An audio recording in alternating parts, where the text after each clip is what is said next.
Antes da gente começar, um aviso. Esse episódio contém relatos de tortura e tentativa de suicídio. Tem muita criança que não gosta de ir pra cama. É medo do escuro, do bicho-papão, mas tem adulto que também tem medo dessa hora. Foi assim por um tempo com Gabriel Sgherzi, um ativista venezuelano que hoje vive exilado na Espanha. Ele ficou encarcerado por mais de 2 anos, em isolamento quase total, como um preso político da ditadura do Nicolás Maduro. Naquela época, Gabriel tinha muitos medos. Um deles era o de sonhar.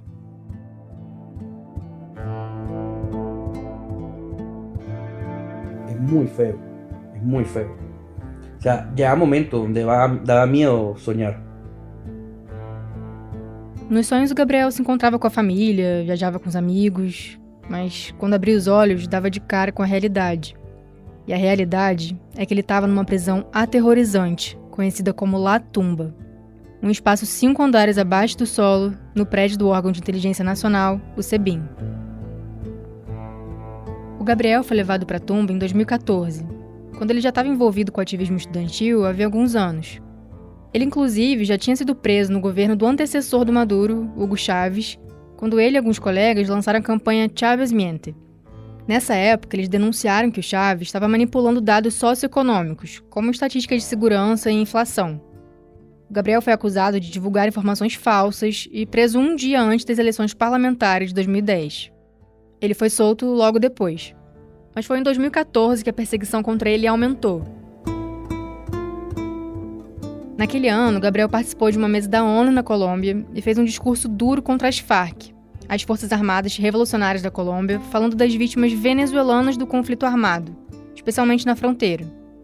Isso foi bem na época que o governo do então presidente colombiano Juan Manuel Santos negociava um acordo de paz com o grupo, e o Maduro teve um papel importante nesse processo. Daí o Gabriel começou a circular pelos meios ativistas colombianos, juntando muita gente para discutir esse assunto e chamando a atenção do governo de Santos. Bueno, nosotros hemos sido muy intrépidos, ¿no? Y muy públicos. Nosotros no nos gustaba tener una agenda oculta, entonces todo lo hacíamos público. Ele promoveu essas atividades com um amigo, o Laurent Henrique Salé, um ativista estudantil bem conhecido na Venezuela, que também estava morando na Colômbia. No dia 4 de setembro de 2014, o Laurent foi deportado do país com base em um decreto que autoriza a expulsão de estrangeiros que atentem contra a segurança nacional. Um dia depois, foi a vez do Gabriel ser expulso pelo mesmo motivo. E não ficou claro nos comunicados do governo Santos qual ameaça ele representava para o país. Ele foi detido por agentes de inteligência colombiana depois de dar uma entrevista à imprensa. Esses agentes entregaram ao Gabriel um documento que dizia que, por ordem presidencial, ele estava vetado da Colômbia por 10 anos. Ele não pôde falar com ninguém, nem com advogados. Os policiais o colocaram num carro e o levaram para uma ponte na fronteira com a Venezuela, onde o entregaram às autoridades do país. Simplemente me montaron en una van súper custodiada, con policías, con motorizados, con todo, hasta el puente Simón Bolívar y hacen la entrega al SEBIN. A partir dali, toda vez que o Gabriel acordasse de um sonho, ele se lembraria que vivia um pesadelo. Ele tinha se tornado um dos 15 mil presos políticos que o regime Maduro acumulou desde que chegou ao poder em 2013, segundo a ONG Foro Penal. Maduro é herdeiro do chavismo, mas assumiu o país sob um contexto muito menos favorável economicamente. Com alta popularidade, o Chávez em geral não precisava lançar mão da repressão violenta, então ele focava em táticas de manipulação, como a maioria dos líderes que a gente tratou nesse podcast. Maduro, por outro lado, precisava sufocar em satisfação popular para se manter no poder, e por isso ele se alinhou às táticas autoritárias de líderes do século passado. 11 anos depois, ele segue atuando assim. Há poucos meses das próximas eleições presidenciais, marcadas para julho, ele tirou do páreo a principal figura da oposição, tentando minar qualquer chance real dos adversários.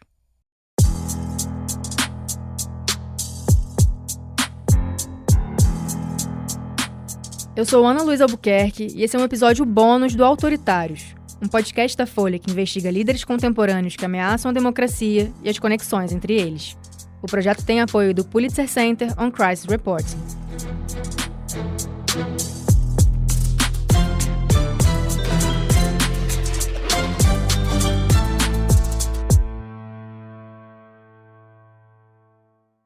Da ponte na fronteira, o Gabriel foi levado a Caracas, a capital venezuelana, em um avião com funcionários do governo fortemente armados.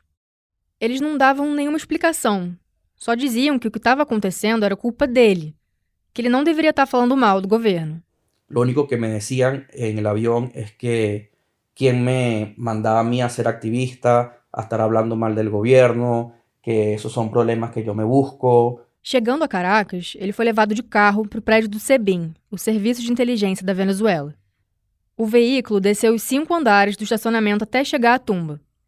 A primeira coisa que ele viu foi uma porta enorme, que parecia de um cofre. Daí tiraram fotos dele, o obrigaram a ficar sem roupa e passar por 7 portas com detectores de metal. Já na cela, entregaram a ele um uniforme de cor caqui. Nesse tempo todo, ninguém falava nada. Ele diz que a primeira coisa que escutou foi o choro de alguém. Um choro que pareceu familiar. Y yo pregunto, o sea, Enrique, ¿eres tú? Então ele perguntou, Henrique, é você?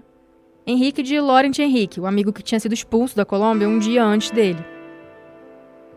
Y cuando me escucha lo que dice es Gabo, Gabriel. Y nada, se pone a llorar y yo me pongo a llorar, ¿sabes? Era mesmo o Laurent, a quem ele só podia escutar. As celas ficavam uma ao lado da outra. O Gabriel conta que o lugar parecia uma clínica ou um laboratório. As luzes e as paredes eram brancas, o chão era de azulejo preto e fazia muito frio. Não tinha nenhuma comunicação com o lado de fora e os agentes penitenciários não falavam quase nada.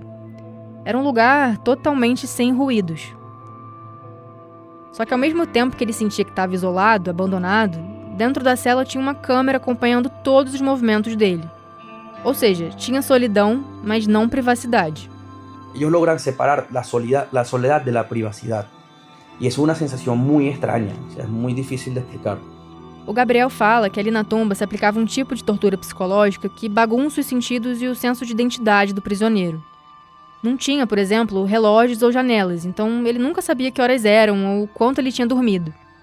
Os carcereiros não respeitavam as ordens das refeições, ou seja, podiam servir o café da manhã à noite para bagunçar a cabeça dos presos.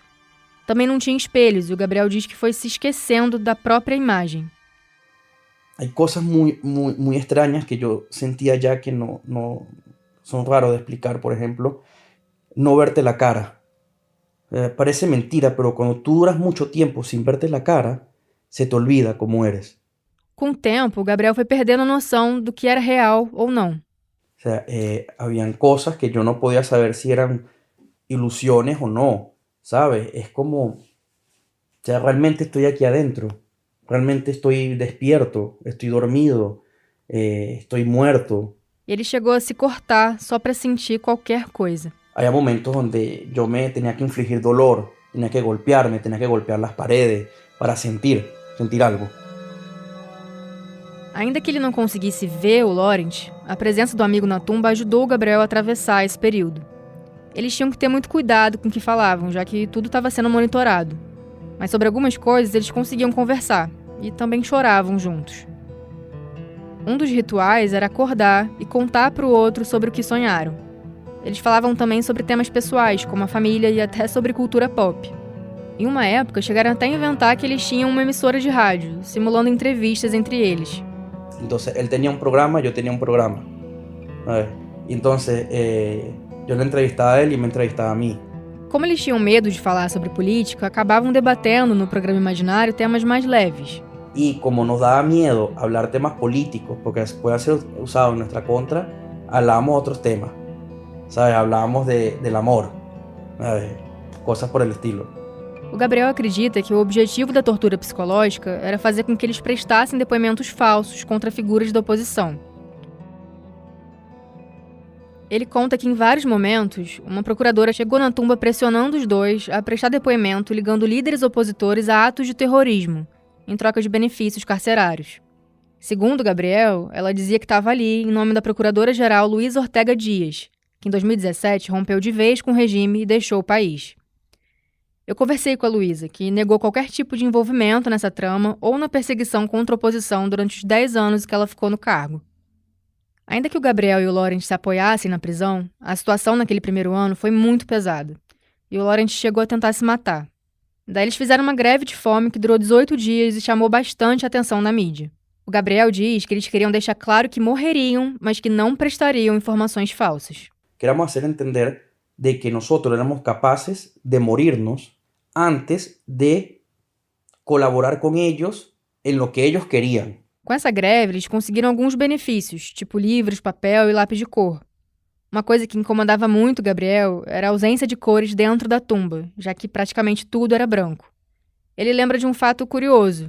Depois da greve, deram uma edição da revista National Geographic para ele, super colorida, com imagens de animais, e aquele foi um momento feliz para o Gabriel. Fue sorprendente porque después de estar tanto tiempo viendo todo blanco, que tú veas fotos de animales, fotos de pirámides, cosas así, fue muy dichoso. Nesse tempo todo, os amigos e familiares do Gabriel e do Lawrence estavam denunciando a tortura que eles estavam sofrendo. O Gabriel conta que depois de 2 anos na prisão, uma comissão do Vaticano foi à Venezuela para investigar temas como a fome e a repressão, o que incluiu uma visita à tumba.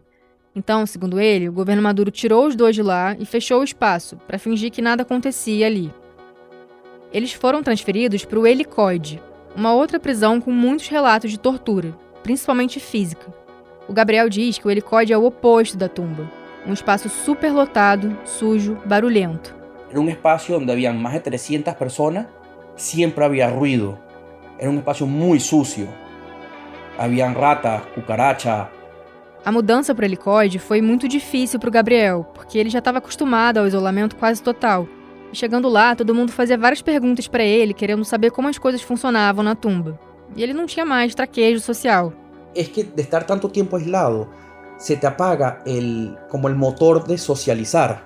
¿Sabes? El hola, ¿cómo estás? ¿Cómo te ha ido? ¿Qué tal esto? ¿Sabes? Eso se te apaga, porque no lo utiliza. O Gabriel se lembra de muita gente gritando e chorando no Helicoide, e diz que as mulheres sofriam muito, inclusive por terem sido vítimas de abusos sexuais. O banheiro das visitas, chamado de banhito, era usado como espaço de tortura nos dias em que não tinha visitação. Uma vez, no banhito, os agentes colocaram uma sacola plástica na cabeça de um dos presos, que era menor de idade. E depois espirraram spray inseticida dentro da sacola, para que ele se asfixiasse. Era esse tipo de violência escancarada que acontecia ali. Em outra vez, um dos presos voltou para a cela com marcas seríssimas de agressão, e todo mundo se revoltou. Começou um grande motim. Os presos arrombaram as celas e tomaram conta do lugar por vários dias. Aí começaram as negociações para o governo retomar o controle, e alguns dos detidos foram sendo liberados. Um agente passava anunciando os nomes e o Gabriel foi chamado. Mas mesmo depois de ter passado mais de 2 anos no Helicoide, a sensação não foi só de alívio quando ele foi solto. O Gabriel se sentia culpado, porque vários companheiros continuaram presos, inclusive o Lawrence, que só saiu meses depois.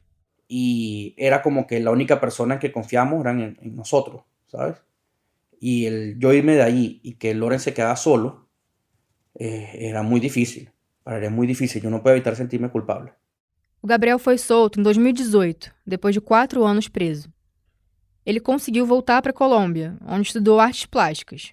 Pintar foi um hobby que nasceu na tumba, quando ele e o Lawrence lutaram pelo acesso a papéis e lápis de cor. Em 2022, depois da vitória do ex-guerrilheiro Gustavo Petro na Colômbia, o Gabriel decidiu se mudar para Madrid, onde a gente se encontrou para essa entrevista. Ele diz que não perdeu o direito ao asilo na Colômbia, mas que tinha medo que a segurança dele ficasse em risco sob um governo de esquerda. E ainda hoje, a culpa o persegue. De sentirte culpable porque hoy saliste a comer. Ele aponta para a janela e diz que não consegue deixar de pensar em quem está no helicoide e não consegue ver o sol. El tener esta ventana y ver el sol. ¿Sabes? Saber que hay gente encerrada en el helicoide que no tiene acceso al sol. O Gabriel ainda vive num estado hiperalerta, sempre achando que alguém está atrás dele. O trauma continua latente. As lembranças da tumba reaparecem nas menores coisas. Tipo quando ele lava as mãos com água fria e lembra de como a água era gelada na prisão. Acima de tudo, ele deu de cara com a banalidade do mal. Isso mexeu muito com a cabeça dele.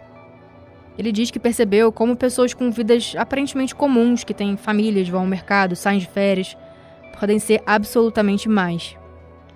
Depois de torturar alguém, por exemplo, um agente penitenciário pode se sentar num bar como se nada tivesse acontecido. E esse tipo de pensamento perturba o Gabriel.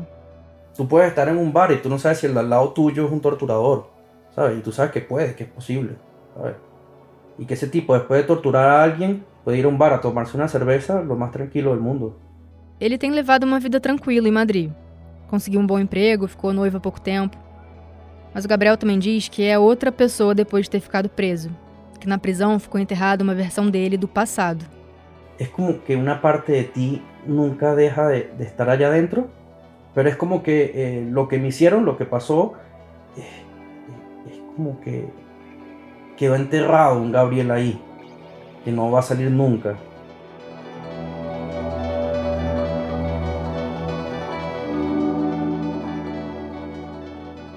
Não dá pra falar de Nicolás Maduro sem falar de Hugo Chávez. E não dá pra falar de Chávez e da importância da figura dele sem falar do cenário anterior na Venezuela.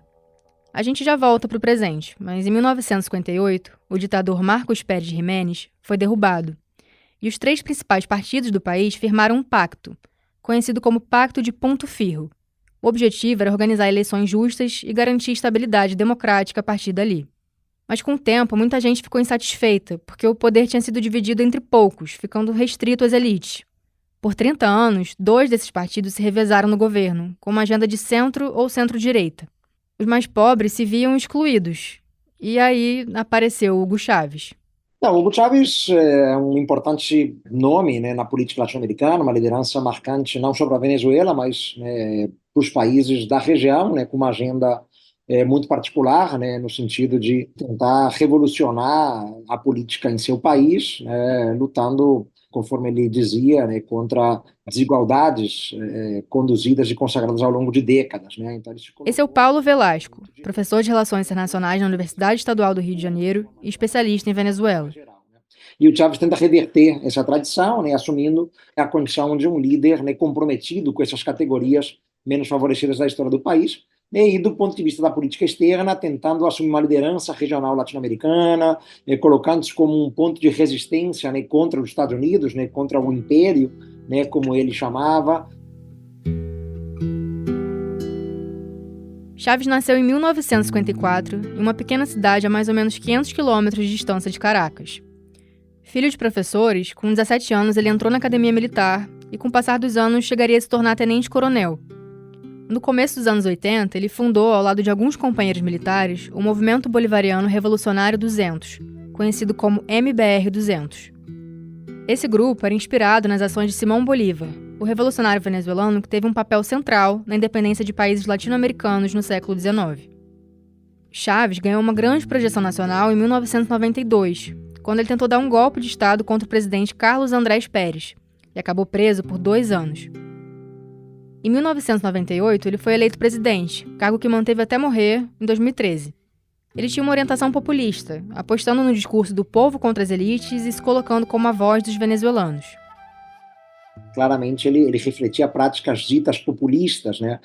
Porque ele sempre tentava, né, não só falar uma linguagem mais diretamente do povo, né, mas muitas vezes propunha ou apresentava soluções muito simplistas, né, para problemas muito sérios, né, soluções quase que improvisadas para questões estruturais. Né. Tinha o dom da palavra, uma retórica fácil, falava muito bem, né, era muito histriônico. Né. Váyanse al carajo, yanquis de mierda, que aqui há pueblo digno! Muito apelativo sempre, né, nas suas falas e discursos, né, como é característico do populismo, não importa, né, se de direita ou de esquerda. Los hijos de Guaycaipuro, los hijos de Tupac Amaru, y estamos resueltos a ser libres. O Chávez também se tornou um defensor de um conceito de democracia mais direta, participativa, com a realização de muitos referendos, uma prática que continuou no governo Maduro. Isso não quer dizer, necessariamente, que esse tipo de democracia seja mais saudável ou que funcione melhor, como explica o Paulo. Aqueles que dizem que a Venezuela é uma grande democracia, né, na época do Chávez, porque ele fez referendo um pouco para tudo. Né? Isso não é um indicativo seguro, na verdade. É fazer referendos de maneira reiterada, né, com o povo cooptado, a partir de um regime nitidamente de orientação populista, em que muitas vezes o povo ele se vê seduzido por aquele líder a partir de concessões, né, sobretudo de caráter assistencialista. Isso não necessariamente indica efetivamente que aquela decisão ela é de caráter representativo, né, sobretudo, né, considerando um Estado em que muitas vezes parte da população é silenciada, né, aqueles que se opõem ao regime têm medo de participar desses referendos, né? Em 2002, o Chávez foi sequestrado por uma ala de militares e teve o poder usurpado por 2 dias, numa tentativa de golpe. Então, grupos mais elitistas, grupos ligados ao empresariado, né, com apoio de parte dos militares, da própria Igreja Católica, acabaram liderando, né, de fato, esse golpe que tirou o Chávez do poder, né, durante quase 3 dias, né, ele esteve alijado do Palácio Miraflores, foi preso, e o país foi governado pelo Pedro Carmona, né, um empresário venezuelano, que presidia a Fedecâmaras, né, a Fedecâmaras que é uma espécie de Fiesp venezuelana, né? Então foi um golpe de Estado da pior espécie, né? Que combinou um conjunto amplo de forças sociais venezuelanas, todas elas ligadas a um passado, né, que estava tentando ser superado pelo Chávez. Houve protestos em massa, uma grande pressão da comunidade internacional e a ação de militares aliados dele. Então o Chávez foi reconduzido ao poder. É uma oposição venezuelana, né, que não pode ser em hipótese alguma idealizada, é uma oposição que enfiou os pés pelas mãos, né, uma oposição que não aceitava, né, a liderança de Chávez, né, porque ele ia muito na contramão do estabelecido, né, do status quo na Venezuela. Ele estava mexendo com bases muito bem consolidadas ao longo de décadas, né, reitero, né, desde a época do famoso Pacto de Punto Fijo, ainda no final da década de 50. Né. Em 2004, Chávez venceu com folga um referendo que deu à população a possibilidade de tirá-lo do cargo. Essa vitória e a tentativa de golpe anterior fortaleceram muito o poder dele, que então passou a adotar medidas antidemocráticas mais ostensivas contra a oposição. Então, a figura de prisões políticas na Venezuela não é uma novidade que tenha começado com o Maduro, né? Isso já vem de um longo tempo. A cooptação ampla das forças de segurança do país, a criação de uma Guarda Nacional Bolivariana, a criação de um Serviço Bolivariano de Informações, né, o temido SEBIN. Então, uma série de mecanismos que foram criados, né, em nome da ordem e da estabilidade, mas que tem um caráter intimidatório, né, de silenciamento da oposição. Para protestar contra essas intimidações, a oposição decidiu usar uma estratégia polêmica e boicotar as eleições legislativas de 2005. O resultado, obviamente, foi a eleição de uma assembleia amplamente governista. Era uma estratégia, né, tida para deslegitimar o pleito naquela instância, naquele contexto, né, era o início de um endurecimento do regime Chávez, mas o tiro acaba saindo um pouco pela culatra, né, porque durante uma legislatura inteira, né, o Chávez conseguiu governar com amplos poderes, né, assentado em um parlamento absolutamente convergente com as ideias do chavismo, né, mesmo algumas ideias controversas. Até a virada da década, o Chávez governou com uma boa situação econômica e com controle do parlamento. Em 2009, a população aprovou em referendo uma emenda constitucional que permitiu a reeleição sem limites, abrindo o caminho para que ele concorresse outra vez em 2012. O presidente venezuelano ganhou aquelas eleições, mas morreu no ano seguinte, vítima de um câncer. Foi aí que o vice-presidente Nicolás Maduro assumiu o poder, escolhido por Chávez como sucessor. A nombre de mi comandante amado Hugo Chávez, que me dejó aquí y a nosotros nos dejó. Yo soy un combatiente, un guerrero y tengo fe absoluta que este gobierno va a ser un gobierno de milagro nacional, de resurrección nacional, de avance. O Nicolás Maduro tem uma biografia curiosa, né? Porque ele não tem qualquer fundamento, né, em termos de formação, né? Não é militar de carreira, nunca foi oficial militar, né? Ele era um sindicalista, né? Era um motorista de caminhão, de ônibus, então ele tinha uma representação sindical, né? Era um nome entre, né, os sindicalizados no país, mas acaba se tornando uma figura importante dentro, né, do chavismo. O Maduro era militante de esquerda desde jovem e se aproximou do Chávez depois da tentativa de golpe de 1992. Ele participou da campanha vitoriosa de 1998 e nos primeiros anos de governo Chávez se elegeu deputado. Em 2006, ele foi nomeado chanceler. O Paulo Velasco diz que naquela época a política externa venezuelana concorria com a brasileira de Lula e que Chávez era um líder que tinha muita visibilidade em várias regiões do mundo, como o Oriente Médio e a África. Então, ser chanceler da Venezuela, né, não é o que é hoje ser chanceler da Venezuela, era chanceler de um país que tinha projeção, visibilidade e penetração internacional muito robusta. Né? Em 2012, Maduro chegou à vice-presidência. Na Venezuela não existe chapa para eleição, como no Brasil. É o próprio presidente, depois de eleito, que escolhe o vice, da mesma forma que escolhe um ministro. Quando Chávez colocou Maduro como vice, ele já estava sinalizando que o enxergava como um sucessor. Em março de 2013, depois da morte do Chávez, o Maduro assumiu interinamente como presidente e convocou eleições. Ele venceu o adversário Henrique Capriles num pleito super apertado e teve a vitória contestada pela oposição. Na verdade, o Maduro ele não teve um dia de paz sequer, né? E ele passa a enfrentar uma oposição já muito dura, né? Uma oposição que já não tinha o mesmo vigor, né? Nos últimos anos do governo Chávez, né? Mas que voltou, né, a ganhar muita força contra o Maduro, reconhecendo, claro, que o Maduro é um alvo mais fácil de crítica, né? O Maduro não tem o carisma que tem o Chávez, era mais fácil bater no Maduro do que bater no Chávez, né? Na virada da década, o preço do petróleo, um fator fundamental para a sustentação da economia venezuelana, já não estava tão alto, e o Chávez passou a ter dificuldades para manter os investimentos nos programas sociais característicos do governo. Foi nesse contexto que o Maduro assumiu em 2013. Não é um acaso que o Chávez tenha vencido uma margem pequena em 2012, né? Já havia uma inflação galopante na Venezuela à época, o país já não crescia mais na mesma proporção, o petróleo já não estava mais cotado acima de $100, como esteve durante muitos anos da era Chávez. Está numa situação já periclitante, né, no final do governo Chávez, mas que se agrava com o tempo no governo Maduro. A gestão econômica do Maduro também ajudou a fundar a PDVSA, a petrolífera estatal. Né, e há um desinvestimento, né, absoluto no país, né? A Venezuela para de investir, por exemplo, no setor petrolífero, né, o que vai levar a um sucateamento progressivo da PDVSA. Né? A gente sabe que as máquinas que extraem petróleo, né, elas têm que ser modernas, têm que ser revisadas com frequência, né, porque senão em pouco tempo elas ficam sucateadas. Né? Isso é o que aconteceu no país. A Venezuela do Maduro conseguiu a proeza, né, de ter hoje a menor produção petrolífera dos últimos 40 anos na Venezuela. A economia entrou em forte crise, com o PIB despencando a partir de 2015 e a inflação chegando a inacreditáveis 130.000% em 2018, segundo dados do próprio governo.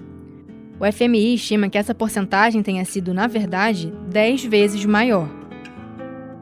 Além disso, os Estados Unidos e outros países impuseram sanções ao regime diante das violações de direitos humanos e declínio da democracia, que piorou ainda mais o cenário. A Venezuela passou a enfrentar uma grave crise de abastecimento. Em 2018, a pobreza atingia 65% da população, segundo um índice da Universidade Católica Andrés Bello. O resultado é que hoje mais de 7 milhões de venezuelanos, quase um quarto da população, vivem fora do país, segundo a ONU. Eles são uma importante fonte de renda para as famílias, já que enviam dólares do exterior.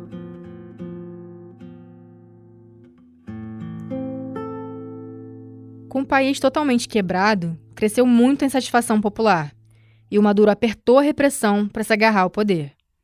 Nesse sentido, ele é diferente do Chávez, que foi minando a democracia de uma forma mais gradual, como a maioria dos líderes dos quais a gente já falou nessa série. Ainda que tenham acontecido prisões políticas sob Chávez, a violência não foi a tônica do governo dele. Em primeiro lugar, porque com alto índice de popularidade, ele não precisou fazer uso dela. Mas para o Maduro, essa foi a última arma disponível. O Tribunal Penal Internacional abriu uma investigação sobre supostos crimes contra a humanidade que teriam sido cometidos pelas forças de segurança da Venezuela. É a primeira vez que um país da América Latina é alvo de inquérito no Tribunal Penal Internacional. O procurador-geral de Haia, Karim Khan, afirmou que existem evidências que apontam que o ataque sistemático contra a população civil foi uma política de Estado. O documento apresentado por ele no ano passado ao tribunal fala em prisões sem fundamentação legal e torturas, incluindo estupros.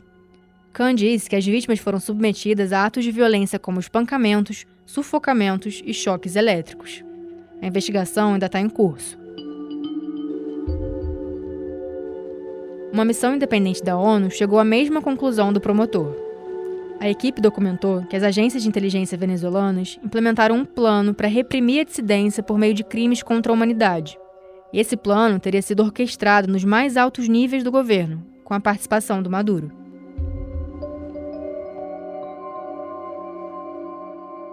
Para além da violência escancarada, Maduro também aprofundou duas práticas antidemocráticas do Chávez: a cooptação do judiciário e a censura. Para barrar a imprensa, foram adotadas algumas frentes: comprar os meios independentes ou obrigar o fechamento deles, bloquear o acesso a sites, iniciar a perseguição judicial e aplicar multas contra os veículos, cercear o acesso ao papel importado para imprimir jornais e prender jornalistas que produzem investigações contra o governo.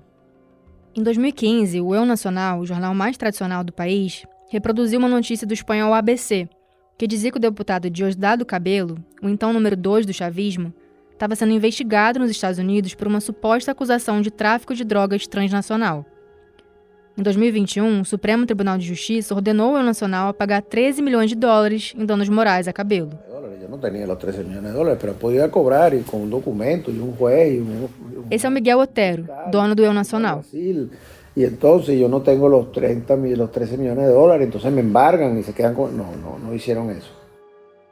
Como o jornal não tinha como pagar esse valor, o exército tomou conta do edifício, numa espécie de expropriação.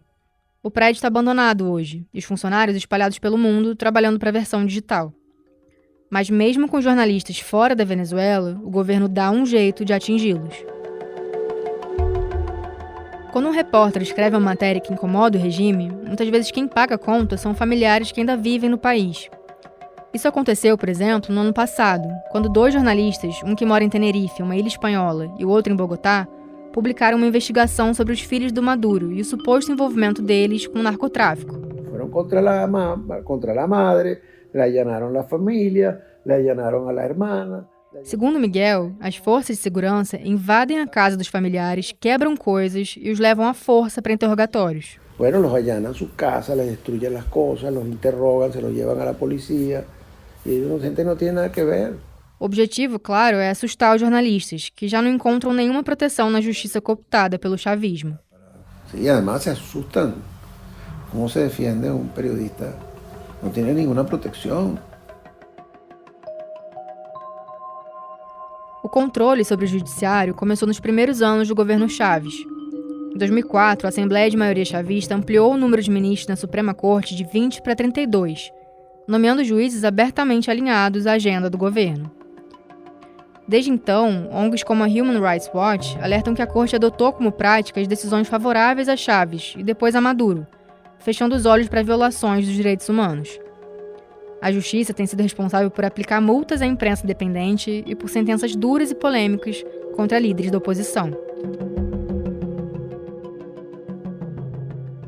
Foi o caso de Leopoldo Lopes, condenado a 14 anos de prisão, acusado de ter incitado a violência em uma série de protestos que tomaram o país em 2014, contra e a favor do governo.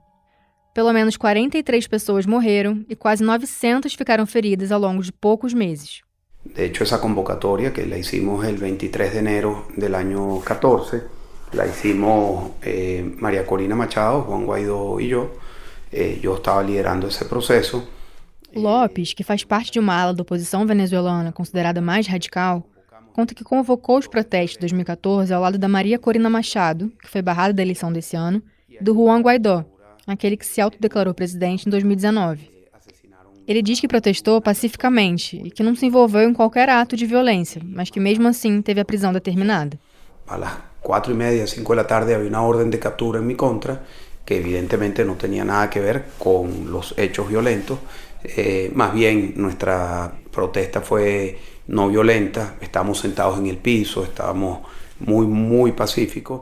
Depois que saiu a ordem de prisão em fevereiro de 2014, Lopes decidiu se entregar e foi levado a uma cadeia militar, onde ficou preso por 4 anos. Durante todo esse período, ele, amigos e familiares denunciaram internacionalmente a arbitrariedade da prisão e a derrocada da democracia no país. Lopes diz que o julgamento dele foi um julgamento contra a liberdade de expressão, já que ele foi sentenciado com base nos discursos daquele período dos protestos, e que a sentença se sustentou no argumento de que havia mensagens nas falas dele que teriam estimulado a violência, ainda que indiretamente. E com esse argumento, por supuesto, um argumento nada sustentado ni em lugar, hechos, personas, consequências, fui condenado a 14 anos.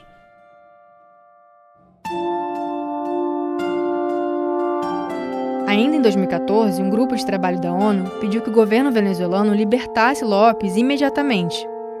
Essa equipe avaliou que o julgamento foi realizado sem transparência e que o devido processo legal foi desrespeitado por uma série de irregularidades. Lopes, que ficou preso por 7 anos entre o cárcere e a prisão domiciliar, diz que não se arrepende de ter se entregado. Ele conta que o deputado Diosdado Cabello, aquele que eu comentei que era o número 2 do chavismo, foi à casa dele para tentar convencer a mulher de Lopes que ele deveria fugir do país. Mas ele entende que foram fatos como a prisão dele e as denúncias de tortura que mostraram para o mundo que a Venezuela não é mais uma democracia. Lo volvería a ser igual y creo que en ese momento, por muchas cosas que sucedieron alrededor de las protestas, de esos mismos hechos, fueron los que dejaron claro ante Venezuela y el mundo de que ya no estábamos en democracia. Na prisão, ele ficou confinado numa solitária, teve atendimento médico negado e foi vítima de tortura psicológica. Ele lembra, por exemplo, que às vezes a cela ficava sem luz mais de 12 horas e outras vezes ela ficava acesa o tempo todo. Se você ouviu o episódio sobre o Daniel Ortega em Nicarágua, talvez você lembre que essa é uma tática também utilizada por lá, na prisão conhecida como El Chipote. Em 2017, enquanto López estava preso, a Venezuela estava pegando fogo. Naquele ano, o Supremo Tribunal de Justiça, majoritariamente alinhado ao Maduro, decidiu que assumiria todas as competências da Assembleia Nacional. O argumento usado pelos juízes foi de que o parlamento estaria desrespeitando as ordens do tribunal, então eles precisavam intervir. Naquela época, pela primeira vez em todo o período chavista, a oposição tinha maioria no legislativo, depois de ter se saído bem nas eleições de 2015. A população reagiu e milhares foram às ruas protestar. Há muitos relatos de abuso das forças de segurança e da atuação de grupos paramilitares pró-governo, os chamados coletivos, na repressão às manifestações. Em 4 meses de protestos, mais de 100 pessoas morreram. Yo le propongo a la oposición política venezolana que abandone el camino insurreccional, que vuelva a la Constitución. E no meio disso tudo, Maduro convocou eleições para uma Assembleia Nacional Constituinte sem chamar um referendo para que a população pudesse se posicionar sobre a convocação, como fez o Chávez em 1999. A ausência do referendo foi recebida com resistência mesmo entre chavistas e acabou sendo o estopim para que alguns deles abandonassem o governo. A decisão também incendiou os protestos. O objetivo do Maduro era criar uma assembleia paralela com superpoderes para esvaziar o parlamento eleito em 2015, controlado pela oposição.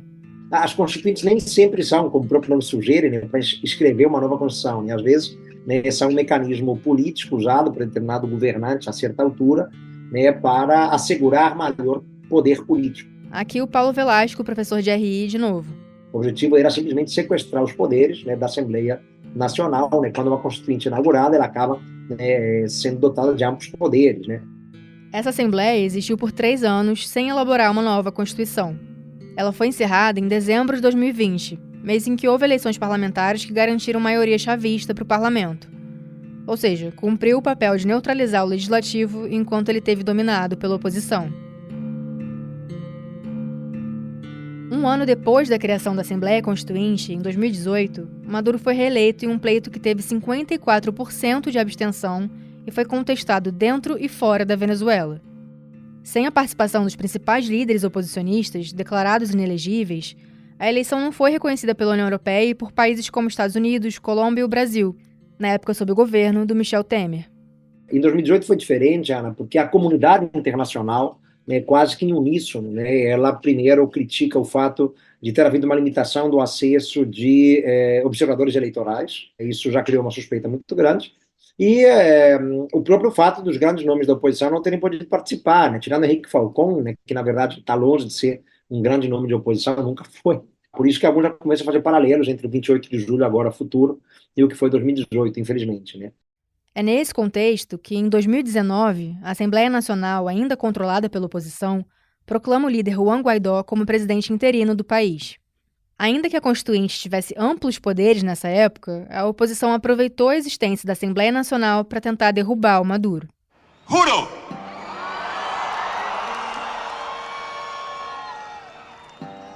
asumir formalmente as competências do Ejecutivo Nacional como o presidente encargado de Venezuela. O parlamento se baseou em 3 artigos constitucionais para isso. Um que dizia que qualquer cidadão pode tomar medidas contra violações à Carta, outro que permite a desobediência civil se o governo tiver violado os direitos humanos ou as garantias democráticas, e um terceiro, que permite o líder do legislativo assumir a presidência em caso de falta absoluta de um governante. Considerando as alegações de fraude eleitoral, Maduro seria, sob essa interpretação, um usurpador do poder, e por isso a presidência estaria aberta para o Guaidó. Ele se proclama presidente encarregado da Venezuela. Então isso acaba, claro, criando algum tipo de controvérsia, nem todos os partidos de oposição concordaram com aquela manobra política, mas em grande medida a visão daquela altura era de que era o melhor a ser feito. Naquele momento, um grupo de países reconheceu Guaidó como presidente, incluindo os Estados Unidos, o Brasil governado por Jair Bolsonaro e os que fazem parte da União Europeia. Então isso deu a ele algum lastro e algum fôlego, por pouco tempo, na verdade, porque quando se percebe que ele tinha incapacidade completa de controlar a situação doméstica, a própria oposição começa a minar muito do seu prestígio, do seu poder.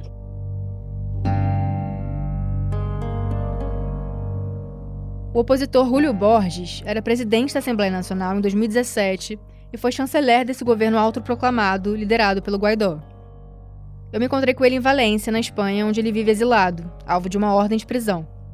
A Suprema Corte venezuelana entendeu que ele participou de um atentado contra o Maduro, o que ele nega.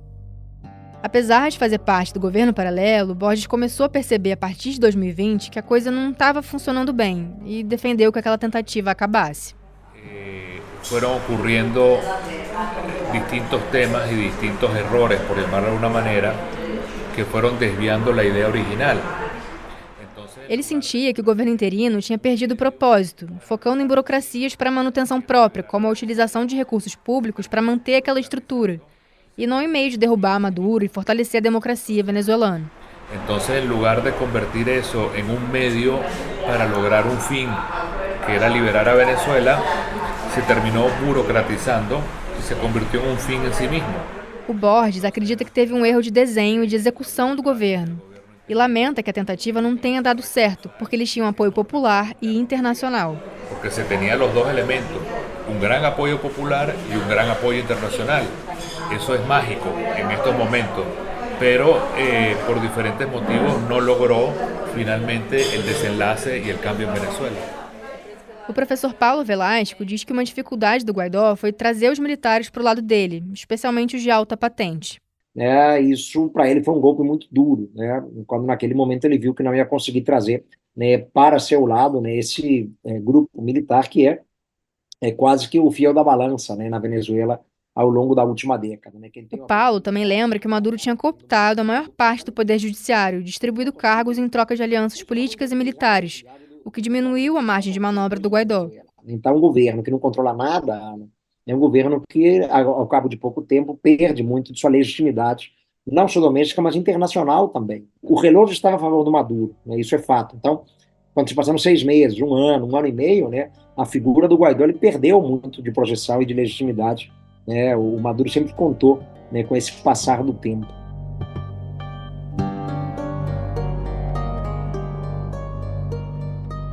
Outro líder que participou do governo interino foi o Leopoldo Lopes, que tinha sido preso por incitar as manifestações contra o Maduro, mas que conseguiu escapar da prisão domiciliar quando o Guaidó se autoproclamou presidente. O Lopes conta que aquele era um momento de muita pressão política e que ele conseguiu convencer os agentes do SEBIN e de forças militares a libertá-lo em abril de 2019. No, porque al final no era convencerlos para algo que era mi interés, sino era algo de nuestro interés, que es salir de la dictadura. Os líderes opositores ainda tinham esperança que o Tribunal Supremo convocasse novas eleições, o que estimularia outros grupos a se pronunciar. Mas isso não aconteceu e o Lopes teve que se refugiar na Embaixada da Espanha, onde ele ficou por 1 ano e meio até fugir para a Colômbia. Uma fuga que deu trabalho. Com a ajuda de pessoas próximas, ele reuniu alguns carros que contavam com placas e informações de uma empresa estatal. Eles usavam uniformes, bonés e tinham credenciais dessa empresa.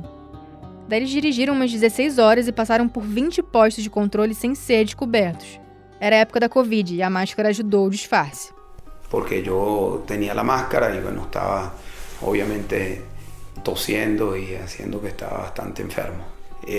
Nunca supieron quién era yo y ahí logramos sortear la situación y cruzamos al otro lado donde llegamos a Colômbia. Nos anos seguintes, Lopes se exilou na Espanha e fundou uma aliança de líderes e ativistas que têm lutado contra as autocracias em todo o mundo.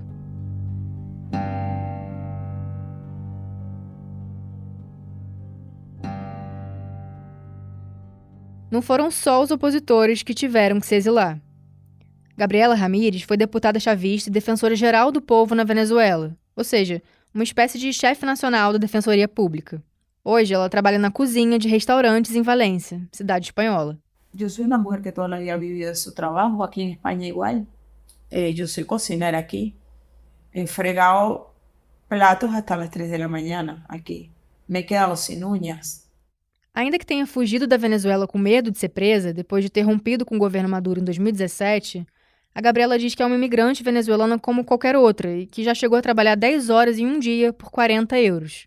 Com esses 40 euros, ela compra pão, farinha e azeite e garante a comida da semana para ela e para os filhos. A Gabriela fala que não quer fazer drama e que não tem nada de especial em relação aos outros imigrantes. O sea, lo que hace cualquier venezolano, o sea, yo soy la típica venezolana. Ela se lembra de uma cena que aconteceu enquanto lavava pratos em um restaurante em Valência. Um menino chegou em um patinete e entregou o currículo dele para o chefe dela, que perguntou se ele tinha papeles, ou seja, autorização para trabalhar no país. Ele não tinha.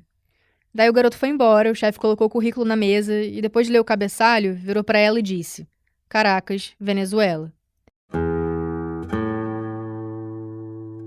A Gabriela diz que esse episódio simboliza que ela é igual a qualquer outro imigrante venezuelano, lutando por uma vida melhor do outro lado do mundo. Y yo, qué de especial tengo yo. Es que estamos así. Y me dio un dolor. A realidade que ela vive hoje é muito diferente daquela de antes do exílio, quando a Gabriela ocupava um alto cargo no chavismo e contava com assessores para ajudá-la o tempo todo. Eu sou uma mulher que se enamorou del proyecto político de la Constitución venezolana, se fue detrás de un hombre que se llama Hugo Chávez, llegó a ocupar un alto cargo y este proyecto se malogró en algún momento. Ela foi defensora do povo por 7 anos, sendo 6 na era Chaves. A Gabriela diz que as coisas mudaram drasticamente com Maduro e que a sensação que ela tinha era de ter mudado de país. Ela demorou a admitir para ela mesma as violações de direitos humanos que estavam acontecendo a mando do governo e mais ainda para se posicionar publicamente. Se fosse no Brasil, a gente diria que a Gabriela estava passando pano para o Maduro. Eu me neguei muchísimo a las informações de los medios.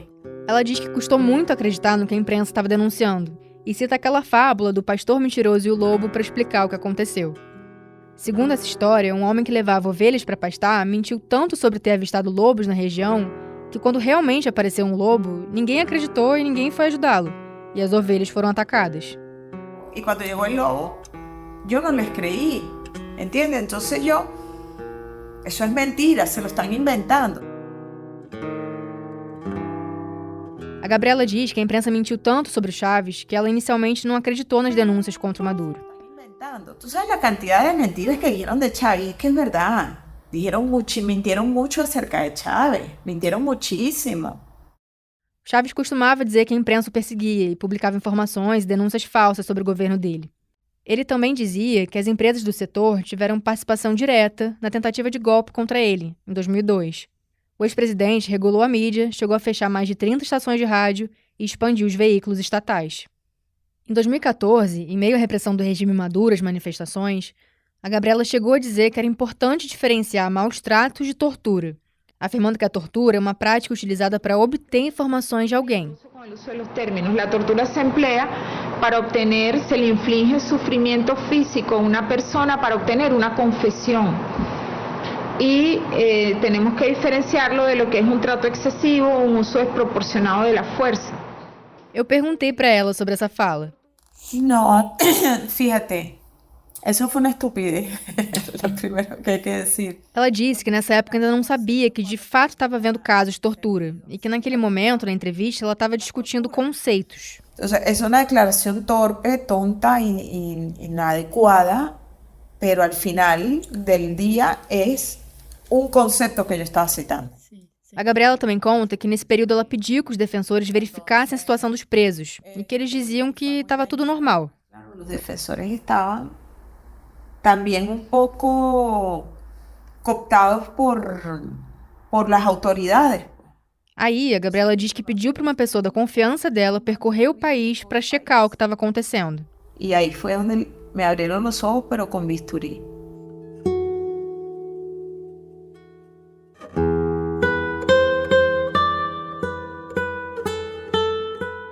Essa pessoa contou para ela que os jovens manifestantes presos aos montes estavam sendo mantidos dentro de uns furgões, todos amontoados, sem espaço para se mexer. Depois, ela teve pesadelos com pessoas da família dela dentro desses veículos. Eu depois tuve pesadillas que sacavam a familiares míos dessas furgonetas. Foi aí que ela começou a abrir os olhos para os abusos que estavam acontecendo. A Gabriela sustenta que, a partir daí, ainda que ela não tenha denunciado Maduro publicamente, ela começou a agir para soltar o máximo de presos. Ela diz que podia ter denunciado o governo e se refugiado com a família em uma embaixada, mas que ela escolheu outro caminho. Esto va a sonar muy cliché, pero estoy en paz con mi conciencia. Tuve la oportunidad de ayudar a personas y las ayudé. Liberé la mayor cantidad de personas que estuvo dentro de mis capacidades humanas. Ela fala que, de qualquer forma, hoje ela está pagando o preço de qualquer erro que ela possa ter cometido. Em uma situação de instabilidade financeira, por enquanto sem condições de trabalhar na área dela na Espanha. E odiada tanto pelos chavistas quanto pela oposição. Eu estou em purgatório da política. Nem com eles, nem com os outros. Foi só em 2017, quando trabalhava como assessora jurídica do Tribunal Supremo, que ela decidiu deixar o país. A gota d'água foi quando Maduro anunciou que convocaria a Constituinte, sem autorização do povo. Quando soube disso, ela enviou uma mensagem em um grupo de WhatsApp com colegas do trabalho, dizendo que estava se retirando. E eu lhe digo, companheiros, me retiro do grupo, me vou, porque isto é inaceitável para mim.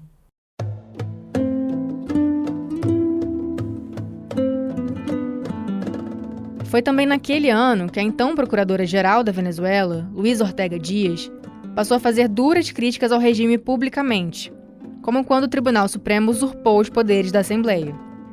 Eu também encontrei a Luísa na Espanha, até porque eu queria perguntar sobre aquela afirmação do Gabriel Scherzi, o ativista que falou no começo do episódio. Segundo ele, a Luísa teria orientado uma subordinada a convencê-lo a prestar um depoimento falso que prejudicasse líderes opositores. Essa subordinada foi nomeada pelo governo e chegou a ser impedida de entrar no prédio do Ministério Público pela própria Luísa, como noticiou a imprensa na época. A Luísa nega ter orientado essa funcionária nas visitas aos presos na tumba. Isso é uma bandida, essa é minha inimiga, e lo foi antes. A Luísa também nega ter fechado os olhos para os casos de tortura e diz que sempre que recebia uma denúncia, enviava fiscais para conferir a situação. Ela fala que ser procuradora era uma função incômoda, que não queria agradar a todos e que quem comete crimes sempre alega ser inocente. Incluso los que cometen delitos siempre dicen que son inocentes. Yo no estoy diciendo que X o Y sea inocente o no. Lo que te quiero decir que eso siempre ocurre. Durante a nossa conversa, a Luísa contou sobre várias situações em que ela enfrentou o governo nos 7 anos como procuradora. Em 2016, por exemplo, ela diz que o Maduro pediu diretamente a ela que abrisse uma investigação contra a oposição, que estava pressionando por um referendo para tirar o ditador do poder. E ela respondeu que não podia fazer isso, e que o Maduro, como presidente, também era obrigado a garantir os direitos políticos de todos. Eu disse, mire, presidente, eu não posso fazer isso. Recuerde que você também está obrigado a garantizar os direitos políticos. Ela também lembra de ter dito a Maduro que quando morre um venezuelano, governista ou de oposição, ele deveria lamentar publicamente, e que ele ignorou esse conselho. Em 2017, em meio à repressão aos protestos, o Maduro apareceu dançando na TV estatal depois de convocar a Constituinte. Você não pode sair bailando quando estão matando a los venezolanos. E tu sabes que hizo después, o sea, apareció un acto público y bailó el doble.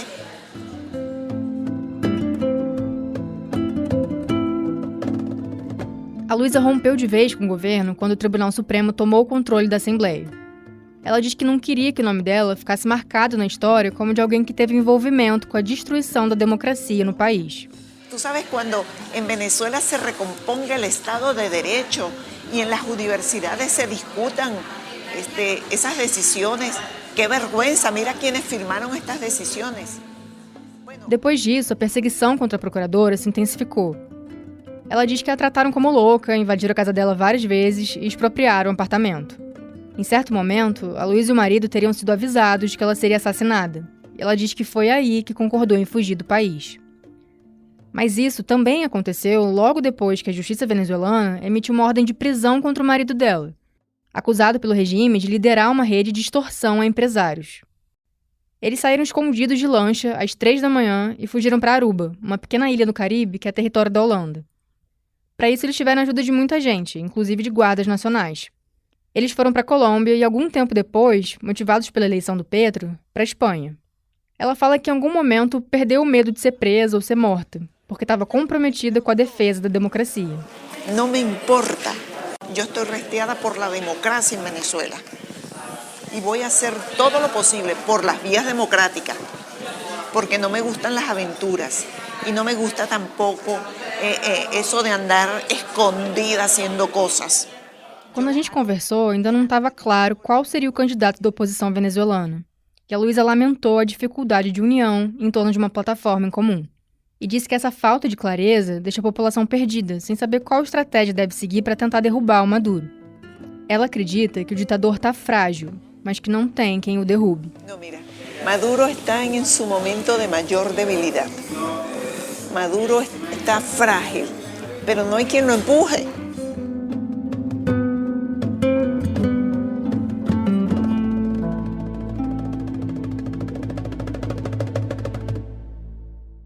As próximas eleições gerais estão marcadas para o dia 28 de julho. Mas o Maduro já sinalizou que, assim como em 2018, esse não vai ser um pleito competitivo de verdade. Isso porque a principal figura da oposição, a Maria Corina Machado, foi impedida de concorrer. A Controladoria Geral da Venezuela a tornou inelegível por supostas irregularidades administrativas na época em que ela foi deputada, de 2011 a 2014.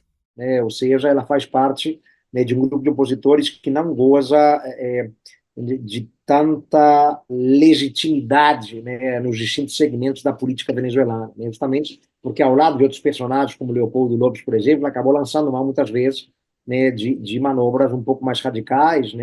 De novo, Paulo Velasco, professor de Relações Internacionais, especialista em Venezuela. Em 2017 foi um exemplo, ela acabou convocando as pessoas a irem às ruas, mesmo sabendo que aquilo poderia dar errado em termos de reação do governo, mas era talvez uma maneira que ela encontrava para deslegitimar em definitivo perante a comunidade internacional o governo do Maduro, mas enfim, à custa de vida de pessoas, isso é o tipo da coisa que não se faz naturalmente. O Paulo diz que a Maria Corina Machado acabou sendo um dos poucos nomes tradicionais de oposição a continuar na Venezuela, e que por isso foi natural que as pessoas se juntassem em torno da candidatura dela. Então, mesmo aqueles que torciam o nariz para ela no primeiro momento, acabavam vendo nela talvez a única chance de derrotar o Maduro nas urnas.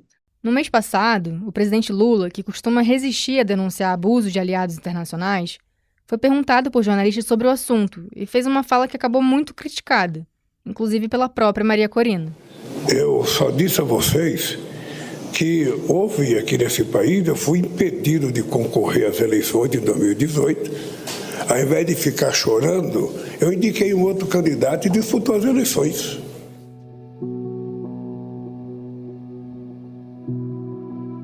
No fim de março, o regime também vetou o nome da Corina Yoris, apontada por Machado como substituta dela.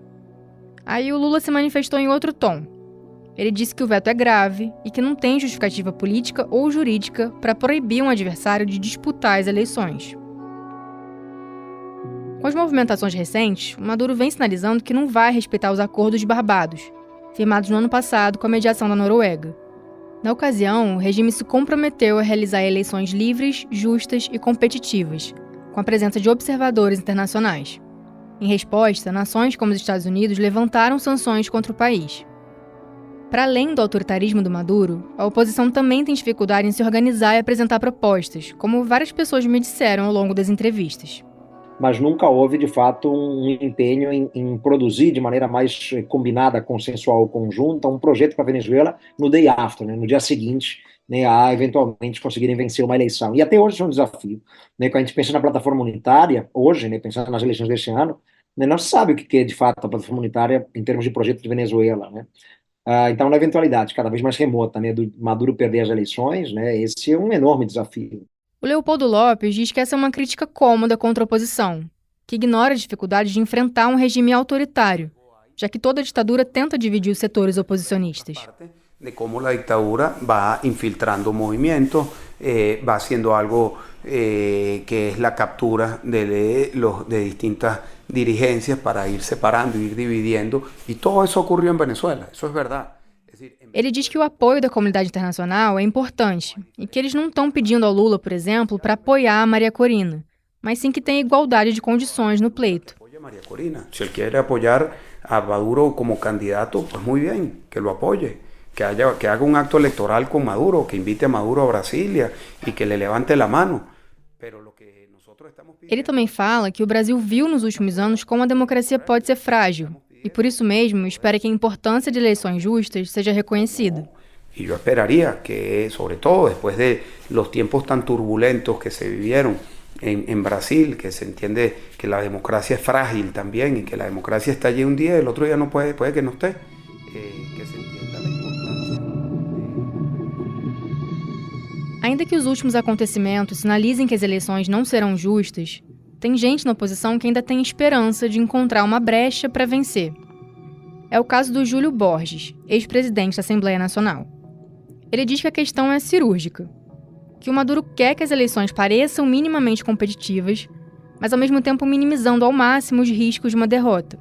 O papel da oposição, então, é se organizar e esperar que ele cometa um erro de cálculo, como aconteceu em 2015, ele diz, quando os opositores ganharam a maioria do parlamento. Y nosotros estamos jugando para competir, así no sea competitivo, pero también apostando a que él puede cometer un error de cálculo y en ese error de cálculo nosotros lograr que la gente se manifieste, como fue el Parlamento. Ele fala que o Maduro sabe que é visto como um ditador e que ele quer melhorar essa imagem com o resto do mundo, até por estar sendo investigado na Corte Penal Internacional.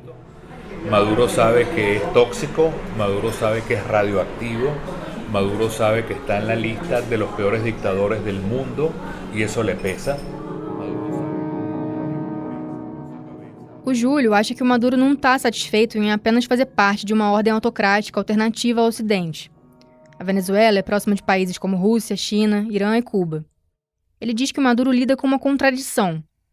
Ele tem vontade de ser respeitado no Ocidente como um administrador de grandes reservas de petróleo e gás, mas ao mesmo tempo segue os códigos de países autocráticos. Mas mesmo que Maduro erre o cálculo, ele tem gente muito poderosa que ainda sustenta o poder dele. Mas ele conta com o apoio de alguns militares chaves em posições chaves, né? Que são os que controlam de fato as grandes guarnições na Venezuela. Aqui o Paulo Velasco de novo. E sem o controle dessas guarnições militares, é difícil alguém, né, algum nome de oposição, né, conseguir reverter um jogo político, né? E o Maduro fez isso muito colocando esses generais, muito especialmente, em posições de controle de serviços, como, por exemplo, distribuição de remédios, distribuição de alimentos. Segundo Paulo, as pessoas mais ricas no país hoje não são empresários, mas sim esses oficiais de alta patente. Os Estados Unidos acusam o Maduro de chefiar um cartel do narcotráfico e oferecem até 15 milhões de dólares por informações que levem à captura ou à condenação dele. Esse suposto envolvimento é frequentemente citado por líderes opositores, que afirmam que o crime é outra perna que sustenta o poder do Maduro e o controle dele sobre o território. Depois que os Estados Unidos apresentaram as acusações criminais contra ele, em 2020, Maduro se referiu à ação como extravagantemente extremista e vulgar, nas palavras dele.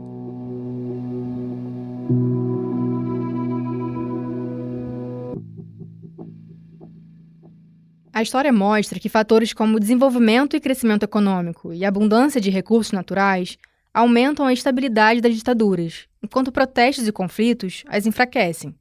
Seguindo essa linha de raciocínio, o Maduro teve mais em risco entre 2017 e 2020, quando a economia estava em absoluto colapso e as manifestações tomavam o país. Hoje o cenário econômico está um pouco melhor, mas pode piorar porque os Estados Unidos retomaram as sanções contra o país depois que a Maria Corina foi barrada das eleições. De qualquer forma, ainda que a chance seja pequena, não dá para ignorar a possibilidade de reverter a ditadura por meio das eleições. Segundo a base de dados da cientista política Erika Franz, referência no estudo do autoritarismo, as eleições foram o principal meio de derrubada de regimes ditatoriais desde o fim da Guerra Fria. Em alguns meses, a gente vai descobrir se o Maduro cai ou se o regime dele continua sem data para acabar. Máxima unión y movilización cívico-militar, que el equipo gana y vamos a ganar. Por las buenas o por las malas, vamos a ganar, siempre ganar. Está dicho.